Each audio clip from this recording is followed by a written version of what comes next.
3 years from now, the way you get around Greenville will look much different. Late June 2019 is the expected completion date of the Southwest Bypass. It's a project talked about for years. Now it's becoming reality. Construction begins next week. Tonight, a closer look at the $159 million project and how it will affect you. It's a large project. It's a great benefit to this area, the Greenville area in eastern North Carolina. It's been a long road to get to this point. After years of fighting for funding, construction on the Southwest Bypass is set to begin after a year of planning. June of last year, we awarded the contract to the design build team, which is Barnhill Contractor, Sanford Contractors, and HDR is the design firm.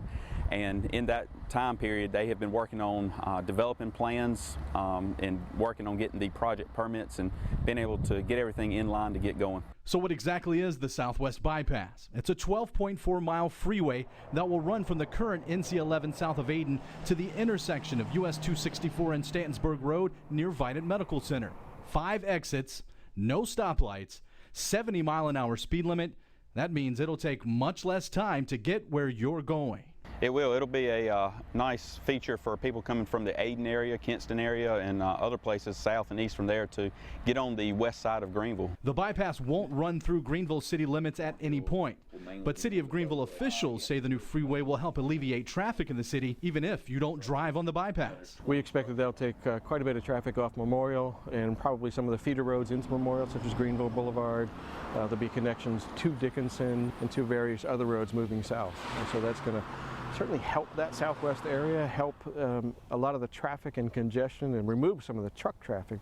But there's plenty to do for workers between now and that anticipated completion date in June of 2019. We're building that ramp there. And then NCDOT resident engineer Cadmus Capehart says construction crews will face plenty of challenges. the biggest challenge will be just the amount of earthwork that we have bringing dirt into the project for this 12.5 miles, and we have about 20 bridges on this project.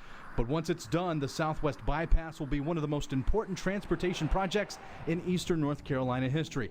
That's good news for an area that continues to grow. It's very exciting. It's good to have projects coming and start seeing a lot of progress going on in the Greenville area and surrounding areas. You know, having these projects that are pretty big and should be great when they're done. Much of the construction will take place on what used to be farmland, so delays and detours on existing roads will be minimal.